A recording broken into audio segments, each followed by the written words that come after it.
We're surrounded by.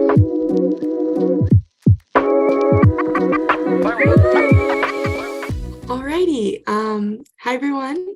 My name is Alex Rosander, and I am a program associate at the Shared Use Mobility Center. And today we are joined by Kendra McGeady, the Transit Director at Pelivan Transit at the Grand Gateway Economic Development Association. And they were awarded an Integrated Mobility Innovation Grant from the Federal Transit Administration to support a mobility on-demand and payment integration demonstration project. Thank you for joining us, Kendra. Would you like to introduce yourself, your agency, and the services that your agency typically provides? Yes, Alex, thank you so much. My name is Kendra McGeady, and I am the Transit Director at Pelivan Transit. We are a Department of Grand Gateway and Economic Development Association, a council of government in the state of Oklahoma. We are located in the northeast corner. We cover 7 counties and 4,466 square miles of rural transit, and we have a fleet of about 55 vehicles today. And that's what we do. We're also the lead agency in the PIC Transportation Project and the Veterans Ride Connect project. And we do demand response services here as well as on demand. Awesome. Thank you for sharing. Would you be able to go a little bit more in depth into your project? Describe it a little bit. Sure. PIC Transportation is a regional on-demand transportation project that was created by 4 transit providers out here in Oklahoma.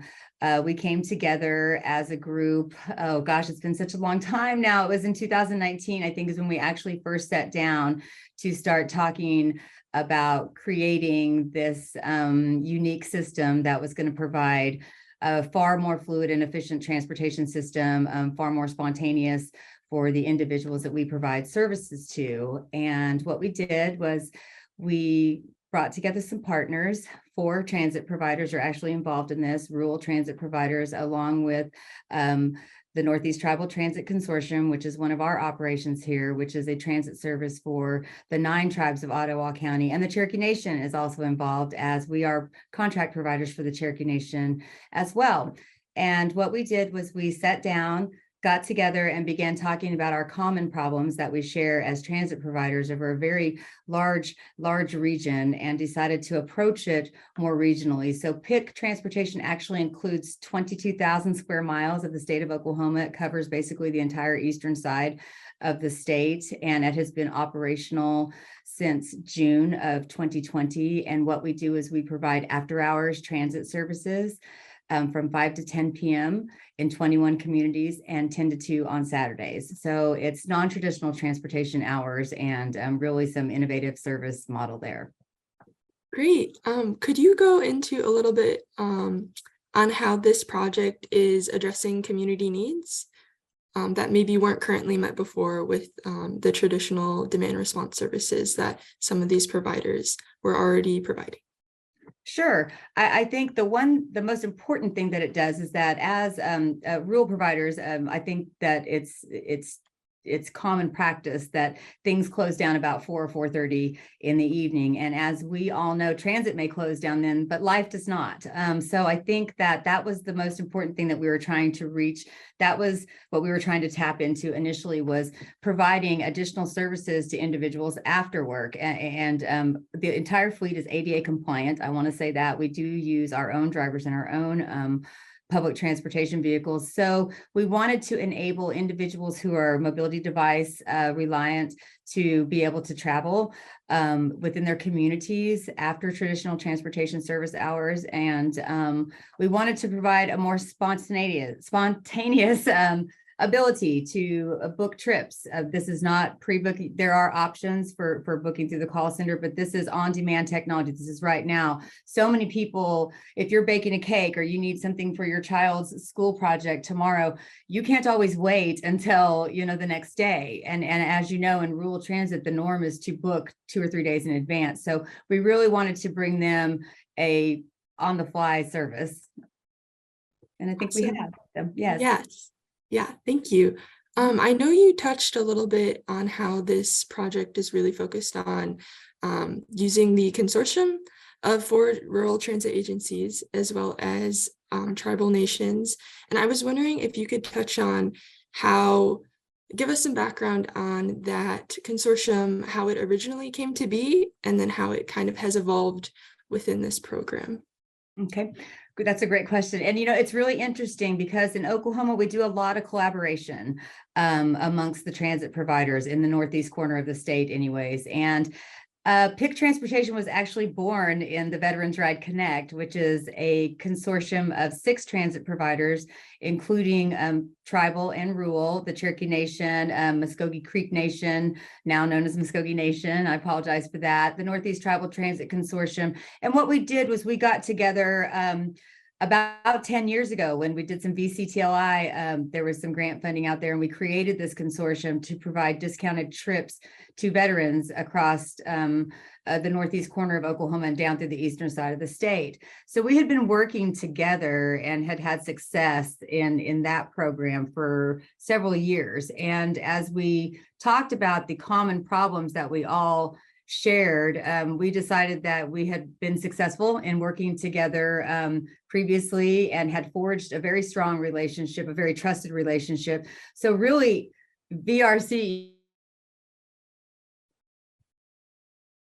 and as PIC has evolved, as you know, it's a pilot project, a research project. So it has grown significantly since we began.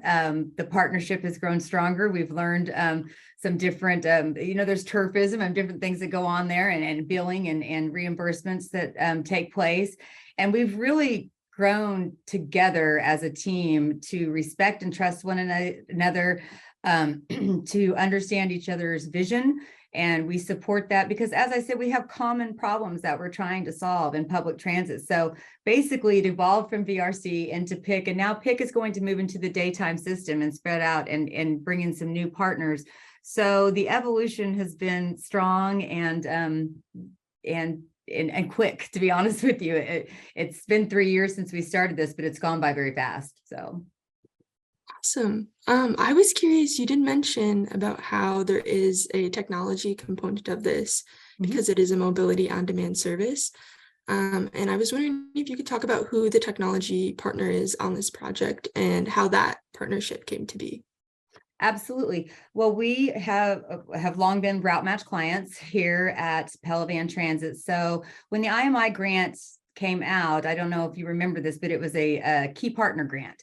So we decided to invest in the project with our partner, Route Match. And during the grant application process, prior to it being awarded, Uber purchased Route Match. And so Uber is the technology provider that we have partnered with on the PIC Transportation project. And it's been a learning experience. As you know, Uber dipped its toe into public transit for the first time a couple of years ago. And we were one of their big projects that we worked with them on that. So that is who our provider is. And that's basically how that came to be. Great. Would you mind going into a little bit about how the roles of each, I'm sorry, I'm going to just repeat that question really quick. What are the roles of each of the partners on this project? I know you mentioned that there are some rural transit agencies. We have Uber as this technology partner. I'm gonna repeat it one more time. What are the roles of each of the partners on this project? Okay. Well, for the PIC project, Grand Gateway, Pelivan Transit is the lead agency. So we do all of the billing. We manage the grant. We are a grant funding organization. It's what we do here as a council of government. So we have the financial and legal capacity to manage a grant, which takes a lot. It's a big task to manage a grant like this, but we are familiar with TRAM, so we do all of the drawdown and reimbursement. Our partners, first of all, we have a wonderful mobility manager, Patricia Genoa, who also works with the project, who has been amazing. And if you get into a project like this, I think the first thing that I would suggest to you is making sure that you get a good mobility manager in place because it is a lot of work. So she plays a key role as well, kind of keeping everyone on task and reining us all in from time to time, which I don't envy Patricia at all. So, and our other partners, basically their job is they provide operations. There was operational match in this grant, and it is their responsibility to secure their drivers. We do a universal training, but we do that at each site. So they do train their drivers, and they send in their invoices to us every month and do their reporting to us every month so that we can draw down through the grant and reimburse them for expenses. Great. You mentioned again that tribal nations are kind of a big part of this project. Did tribal nation leaders express any concerns about partnering on this new mobility service? No, they did not. We are so fortunate in the state of Oklahoma that we are a very tribe-heavy region, and we work very well with our tribal transit providers. In fact, the Northeast Tribal Transit Consortium, the 9 tribes of Ottawa County, they integrate into our system. So we oversee that operation for them. And the Cherokee Nation is a partner, a full partner. They contract with public transit providers to operate their Cherokee Nation transit service. So there's a great relationship already between the tribes that we work with. Awesome. That's great to hear. I would also be interested in hearing about how this project is funded, if it's strictly just FTA dollars, or if there's some local money coming through to support this initiative. No, there's FTA dollars, and then there is a local match to it as well. There was a very big cash match, which as COVID began to engulf the entire planet, we saw our numbers begin to drop. We were very concerned about what we would do there. So the state of Oklahoma, the Oklahoma Department of Transportation jumped in, and they made our cash match for us on PIC transportation, which we were incredibly grateful for. And then there is an operational match on the part of each of the providers that are involved in the project. Okay, thank you. Could you talk a little bit about the 21 communities PIC transportation operates within, and the challenges of operating in a vast service area? Sure. Well, I think that one of the things that we did when we decided to go for this grant as public transit providers, we felt like if we were really going to gauge on-demand technology in a rural setting, it needed to be far more than just 1 or 2 vehicles in a community of 5,000. So we decided to really run the gamut in a rural setting. So the 21 communities range in population from 36,000 in Bartlesville to right around 2,000 in Atoka.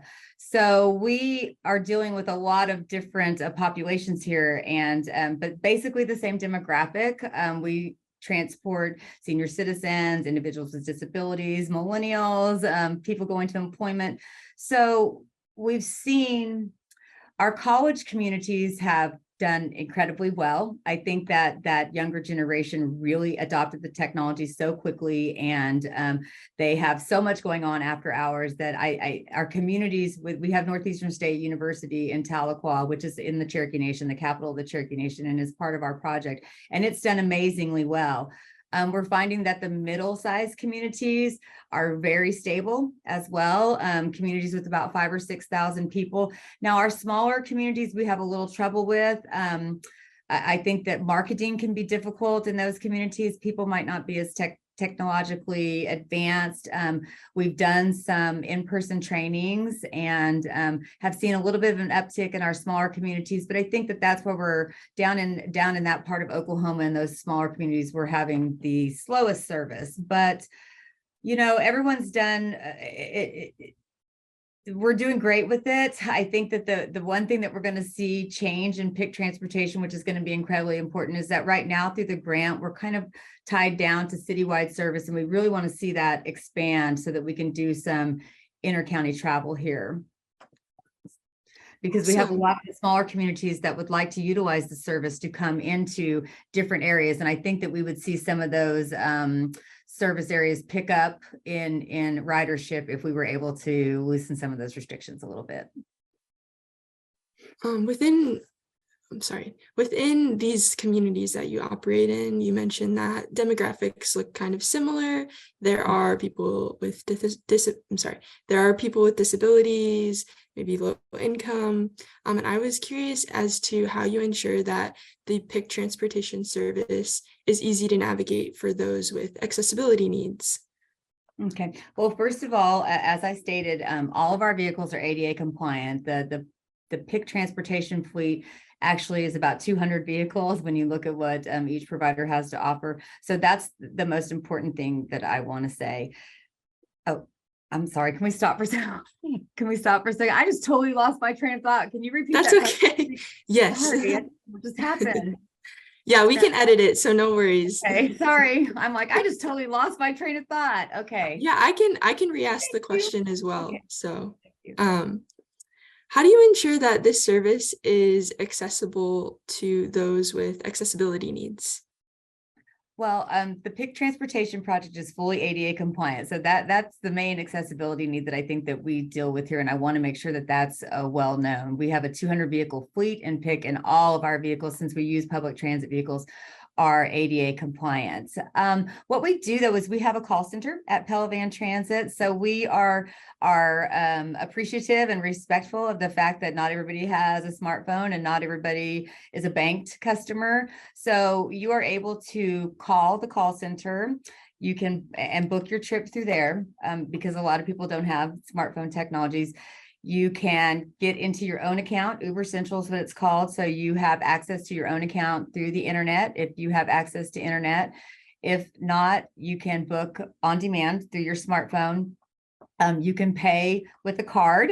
Obviously, it's the Uber technology. So the system is set up exactly like an Uber trip is. You just go in and book and you set up your own card. If you're unbanked, you can pay the driver. So we had to be, like I said, cognizant of the fact that not everybody is banked. Not everybody has a smartphone. So making sure that there were different avenues for individuals to book from, I think, was the most important thing as far as ensuring access and equitability to everyone who wanted to utilize the system. Have you found that people lean more towards using one method of booking a ride towards another? Yes, we certainly have. We are still seeing a significant number of users book through our call center, which is one of the things that we want to really lean away from. I think that a lot of that has to do with habits. Our ridership in these areas are used to pre-booking. I think as we move into the daytime system, we'll make some adjustments there as far as how you can book on a same day trip within the PIC transportation service area. But yeah, I think that. You mentioned that you've engaged some users in travel training, technology training to know how to use the app. I was curious about, in general, what community engagement and outreach efforts you have undergone for this PIC transportation pilot. That's a great question. Well, in the beginning, you have to keep in mind that we had COVID surrounding us. So we were going to do this initially, but we had to put it off a little bit and have only just started to do this recently. But going out to senior citizen centers, assisted livings, the library, we set up some trainings at the library and just went out and did some hands-on training with individuals. It's very important that you go and you sit down and you show them. So we set up little clinics where they could bring their smartphone and we would help them download the app. We had the system set up in front of us, so we taught them how to utilize and book for themselves on the system through their own laptop. We taught them how to call in. So those are some of the things that we've done. We've also done training videos that we put out on Facebook. We have a Facebook page and a website. And then, of course, just word of mouth through our drivers and our other ridership. But that's how we've done it. You really have to go get hands-on. And that was a big challenge in the beginning with COVID because we weren't allowed to do any of that. We had to do a lot of that via Zoom, which made it a little bit more difficult. But I think that going and sitting down and teaching individuals how to utilize the system is the best thing that we did. Awesome. Sorry, I'm just gonna take a pause really quick. So PIC transportation has been operating for over a year as a pilot now. And it seems like COVID definitely has impacted the way that you've had to plan for this service a little bit. I was curious about what the main challenges were and lessons learned from this project so far. Driver shortage. Driver shortage has been a terrible challenge for us. We've had to close down at times in the evenings because of the massive driver shortage. We're paying a lot of overtime. We're having to, initially our intent was to, this was all pre-COVID when the stars were still in our eyes about what the entire world operated like. We had several drivers in each communities lined out and received the licenses for those, but we have seen, we have never run at full capacity in any of our communities. And I think that is just strictly because of the driver shortage. We just haven't seen the workforce return in the way that I'm sure that I can speak for all transit directors when I say that we had hoped to see. So that has by far been the biggest challenge is staffing. Yeah, I have I'm no stranger to hearing about how the driver shortage has affected a lot of local agencies. So unfortunately it's disappointing that it's affecting some service, but yeah. It truly is, because it's such a valuable service, but that is the biggest challenge that we've had, and we've made some adjustments. We've increased pay a little bit with the hopes of seeing a more influx of drivers, but it just isn't really happening. So, but we're working around it because that's what it's a learning research project. And that's what you do in a project like this is you learn to pivot and adapt and grow from all the things that you experience. So. Have you had any major successes you'd like to share when it comes to the service? I think that the whole service is a success. I think that if we transport one person after hours, that's a big success. One of the stories that I really like to share, though, is that I come from a small community, so we know everyone and everyone knows us. I was presenting at the Rotary Club in one of our communities and talking about how this after-hours service was going to be implemented and that it was fully ADA compliant. And a woman it happened to be in the community where I live, who I know very well, raised her hand, and she has a sister who is she's reliant on a wheelchair. She uses our system often, very often, almost every day. She has a family, but she likes her independence. And I told them about this system, and she raised her hand and she said, "Are you telling me that Sherry can travel now after 4:30 at night?" And I said, "Yes, that's what I'm telling you." And she just broke down right there in the meeting. And I like to tell that story because it's that impactful. This after-hour service is that impactful. It has changed lives. It's changed the lives of individuals who are confined to a wheelchair and who are completely reliant on public transit. It's changed the lives for working mothers and fathers who no longer need to take off early to go take care of errands if they're public transit reliant, because they're able to do these things after hours now. So I think that story, though, has always resonated with me very much because it can be hard. This project has certainly not been without its challenges. So when you hear things like that and you can go back to those type of stories, then I think it makes it all worthwhile on those tough days. Definitely. I don't think a lot of people realize how mobility is a right, and I think this project really kind of hones in on that. Everyone should have access to transportation. And so I just kind of want to finish with, what are the plans for the future of PIC transportation, and where do you see it maybe expanding in the future? The plans for PIC. Well, we have big plans for PIC transportation. I'll start with that. Right now, what we're doing is we're getting ready to go out for RFP. We're opening that up for technology providers so we can implement it into our daytime system. We are getting ready to bring in new partners. We're meeting with the state of Oklahoma. There's several transit agencies who are going to be included on our RFP and are looking forward to growing that project with ODOT's help. And I think that you're just going to see us move a fluid on-demand system into our daytime system here in Oklahoma and continue to operate the after hours with, I look to see us add a couple more communities in 2023 and continue to make the project sustainable through working with hospitals and our tribal medical facilities and our dialysis partners to create this more fluid system. Awesome. Well, thank you so much for joining us, Kendra, and sharing the story of PIC transportation. Thank you.